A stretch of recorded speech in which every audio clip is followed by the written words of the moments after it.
जय हिंद दोस्तों। आज के इस वीडियो में जो है कक्षा 12 के विद्यार्थियों के लिए मॉडल पेपर लेके आए हैं जो बच्चों संपूर्ण हल कक्षा 12 समाजशास्त्र का मॉडल पेपर। देखो बच्चों, बोर्ड परीक्षा 2022 के लिए वेरी इंपॉर्टेंस रहेगा और ये मॉडल पेपर 2 रहेगा। समय 3 घंटे 15 मिनट आपको मिलेंगे। जो पूर्णांक आप रहेगा वो जो है 100 नंबर का रहेगा। प्रारंभ के 15 मिनट परीक्षार्थियों को प्रश्न पत्र पढ़ने के निर्धारित है। सभी प्रश्न बच्चों अनिवार्य है। प्रश्नों के अंक उनके सम्मुख अंकित है। सबसे पहले हम लोग बहुविकल्पी करेंगे, हल करेंगे, उसके बाद अति लघु उत्तरीय, उसके बाद लघु उत्तरीय, उसके बाद विस्तृत उत्तरीय क्वेश्चनों को हल करेंगे। तो बच्चों आइए देखते हैं सबसे पहले बहुविकल्पी क्वेश्चनों के बारे में। बहुविकल्पी क्वेश्चन, पहला क्वेश्चन बच्चों, निम्न में से कौन सा धर्म का स्वरूप नहीं है। कह रहा है कि इनमें से कौन सा धर्म का स्वरूप नहीं है। वर्ण धर्म, कुल धर्म, आश्रम धर्म, पर धर्म। बच्चों ये नहीं होगा, पर धर्म नहीं, ये कोई धर्म नहीं है। इसका सही जवाब जो है दा हो जाएगा। नेक्स्ट क्वेश्चन देखेंगे, भारत की अगली जनगणना किस सन में होगी। भारत की अगली जनगणना इस समय बच्चों 2011 की जनगणना चल रही है। पूछ रहा है भारत की अगली जनगणना कब होगी, किस सन में होगी। तो 2021 में होगी।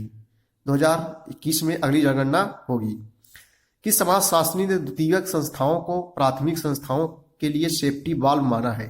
किस समाजशास्त्री ने द्वितीयक संस्थाओं को प्राथमिक संस्थाओं के लिए सेफ्टी वाल्व माना है। तो बच्चों इसका सही जवाब हो जाएगा टालस्टॉट पार्सन्स। इसका सही जवाब आ हो जाएगा। नेक्स्ट क्वेश्चन देखेंगे हम लोग, निम्नलिखित में से कौन सा राष्ट्रीय एकीकरण के लिए उत्तरदायी है। क्षेत्रवाद, संप्रदायवाद, राष्ट्रवाद, जातिवाद। तो बच्चों इसका सही जवाब हो जाएगा राष्ट्रवाद।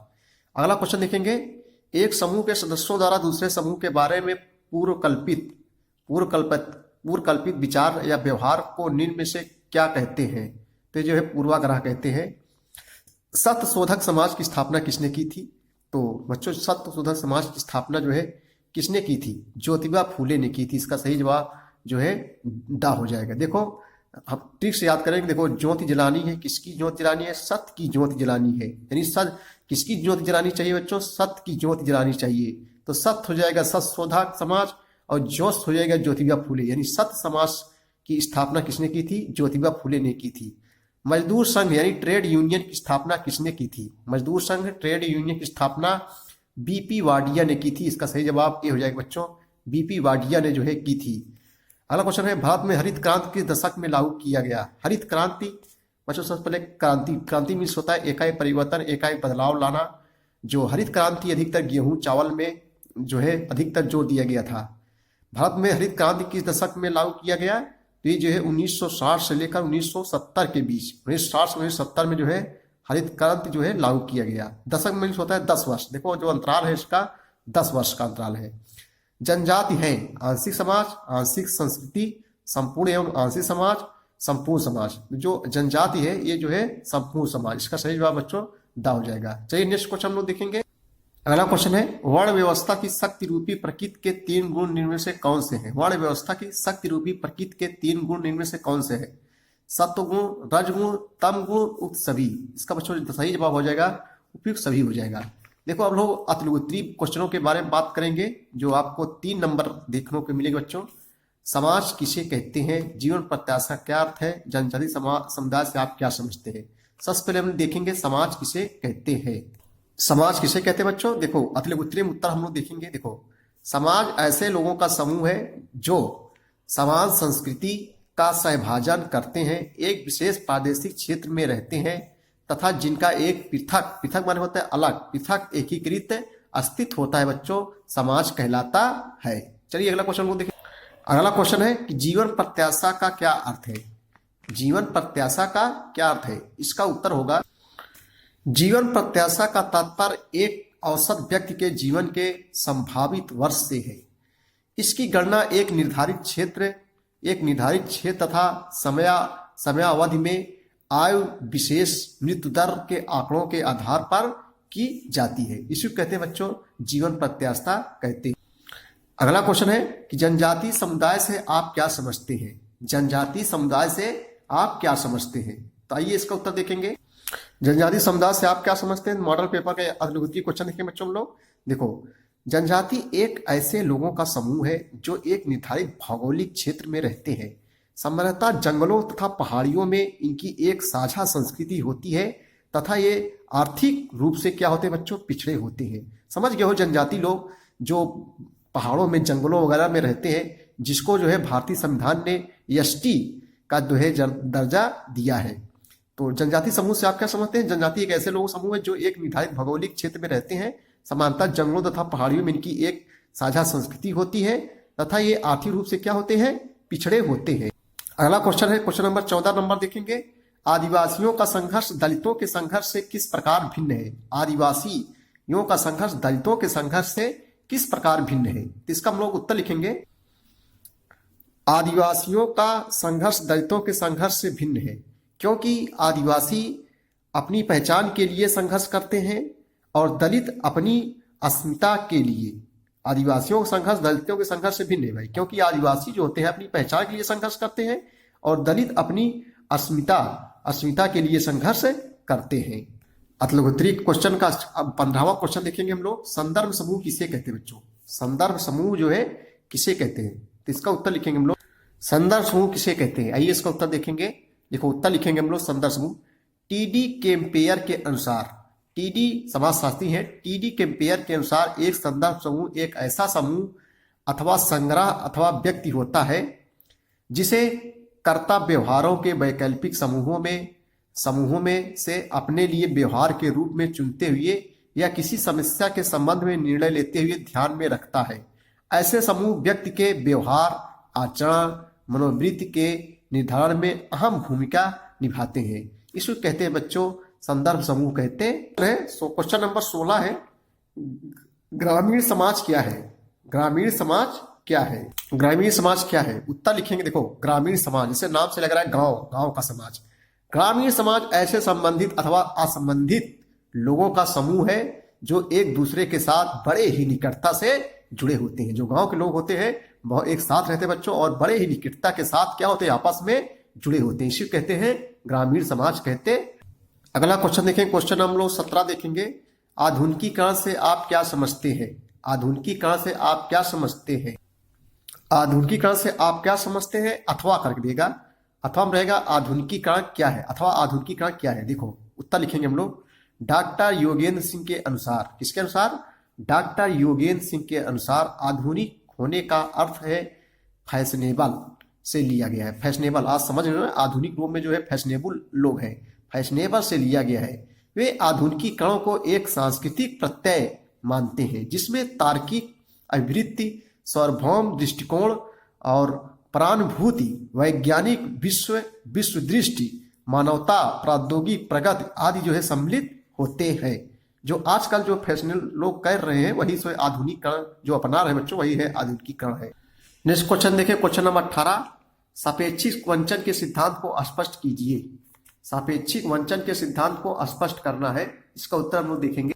सापेक्षिक वंचन के सिद्धांत को स्पष्ट कीजिए। देखो उत्तर लिखेंगे, सापेक्षिक वंचन का सिद्धांत लोगों की वंचन की व्यवस्था पर प्रकाश डालता है। सामाजिक संघर्ष तब उत्पन्न होता है जब एक सामाजिक समूह या महसूस करता है कि वह अपने आसपास के अन्य लोगों से खराब स्थिति में है। उनका क्षोभ तथा गुस्सा सामाजिक आंदोलन को उभार सकता है। इसी कहते हैं बच्चों सापेक्षिक वंचन के सिद्धांत कहते हैं। नेक्स्ट क्वेश्चन, क्वेश्चन नंबर 19 है कि मातृ मृत्यु दर क्या है? मातृ मृत्यु दर क्या है? मातृ मृत्यु दर क्या है?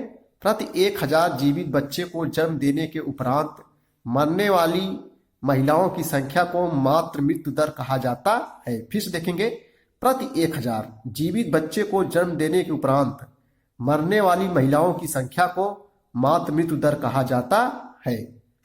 अगला क्वेश्चन देखें, क्वेश्चन नंबर 20। जनसंख्या वृद्धि से क्या तात्पर्य है? जनसंख्या वृद्धि से क्या तात्पर्य? जनसंख्या वृद्धि से क्या तात्पर्य है? किसी राज्य अथवा देश में किसी निश्चित काल जैसे कि 6 महीने, 1 वर्ष या 10 वर्ष में होने वाले व्यक्तियों की संख्या में वृद्धि को जनसंख्या वृद्धि कहते हैं। भारत में जनसंख्या वृद्धि को पता लगाने के लिए प्रत्येक 10 वर्ष में जनगणना कराई जाती है। कितने वर्षों बाद बच्चों?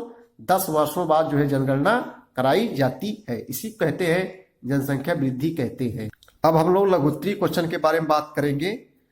क्वेश्चन नंबर 21 है, माल्थस के जनसंख्या सिद्धांत की आलोचनात्मक व्याख्या करें। माल्थस के जनसंख्या सिद्धांत की आलोचनात्मक व्याख्या करें। इसका उत्तर हम लोग देखेंगे। लघुत्तरी क्वेश्चन बच्चों, माल्थस की जनसंख्या सिद्धांत की आलोचनात्मक व्याख्या करें। उत्तर देखेंगे हम लोग। देखो उत्तर क्या लिखेंगे, माल्थस ने इससे ऑन पॉपुलेशन में यह स्पष्ट किया है कि मानव सदैव दरिद्रता की स्थिति में रहने के लिए दंडित किया गया है, क्योंकि किसी उत्पादन में वृद्धि को जनसंख्या में वृद्धि हमेशा पीछे कर देगी। जनसंख्या में वृद्धि ज्यामितीय गति से होती है, जबकि किसी का उत्पादन केवल अंकगणितीय गति से ही बढ़ सकता है। इस कारण समृद्धि में वृद्धि करने का एक ही रास्ता है, जनसंख्या का नियंत्रण। जनसंख्या का नियंत्रण। माल्थस इस संबंध में कृत्रिम निरोध जैसे विलंबित विवाह, यौन संयम अथवा ब्रह्मचर्य या फिर प्राकृतिक निरोध जैसे अकाल, महामारियां इत्यादि की बात करते हैं। माल्थस के सिद्धांत की आलोचना। देखो हेडिंग डालेंगे हम लोग, माल्थस के सिद्धांत की आलोचना, ऐसे हेडिंग डालेंगे। माल्थस के सिद्धांत का प्रबल खंडन यूरोपीय देशों के अनुभवों के आधार पर किया गया। जनसंख्या वृद्धि का स्वरूप परिवर्तित होने लगा, जन्म दर कम हो गया तथा महामारियों के प्रकोप पर नियंत्रण कर लिया गया।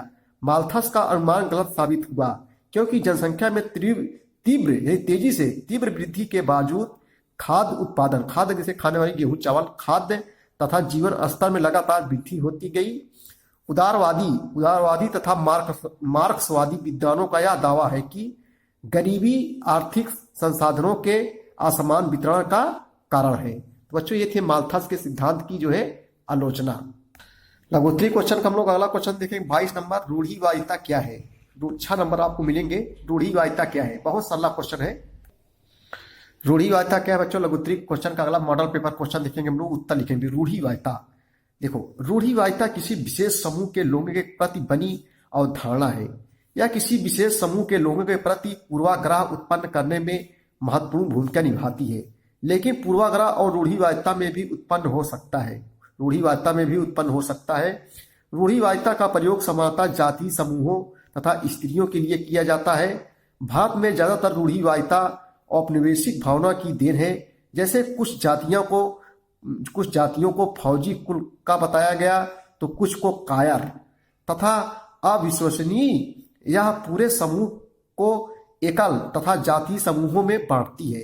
यह व्यक्तियों अथवा संदर्भों की भिन्नता को मान्यता नहीं देती है। यह पूरे समुदाय को एक व्यक्ति के रूप में एक ही विशेषता के साथ देखती है। इसी को कहते हैं बच्चों रूढ़िवादिता कहते हैं। क्वेश्चन नंबर 23 है बच्चों, सामाजिक बहिष्कार सामाजिक संरचना की विशेषताओं का परिणाम है, टिप्पणी करें। 24 नंबर है, पश्चिमीकरण क्या है, इसकी विशेषताओं को बताइए। विभेदीकरण की प्रक्रिया पर चर्चा कीजिए। भारत में पिछड़े वर्गों की समस्याओं की विवेचना कीजिए। पिछड़े वर्ग जिसको ओबीसी कहते हैं, इनके लोगों की क्या समस्या है, सब बना के आप लोग लिख लेंगे। उसके बाद दीर्घ उत्तरीय प्रश्न जो बच्चों आपको 8 नंबर को देखने को मिलेंगे। औपनिवेशिक शासन में भारतीय चेतना को किस प्रकार जन्म दिया गया, जाति व्यवस्था से आप क्या समझते हैं, स्पष्ट कीजिए। 8 नंबर मिलेंगे। परियोजना कार्य के गुण बताइए, अथवा चाहे इसको करिए चाहे इसको करिए। हरित क्रांति और इसके सामाजिक परिणामों की विवेचना कीजिए। ये भी सरल है क्वेश्चन बताए बच्चों, आप लिस्ट पे आएंगे आप सब क्वेश्चन मिल जाएंगे। और सांस्कृतिकरण पर एक आलोचनात्मक लेख लिखें। सामाजिक आंदोलन के प्रमुख प्रवक्ताओं का वर्णन कीजिए। अथवा करके लिखेगा तो बच्चों इसको चाहे इसको, ये सब आपको प्लेलिस्ट में अच्छा 12 समाज शास्त्र के नाम से आप प्लेलिस्ट बनाई बच्चों। आप सभी वीडियो जो है इन सब का उत्तर देख सकते हैं। तब तक के लिए धन्यवाद।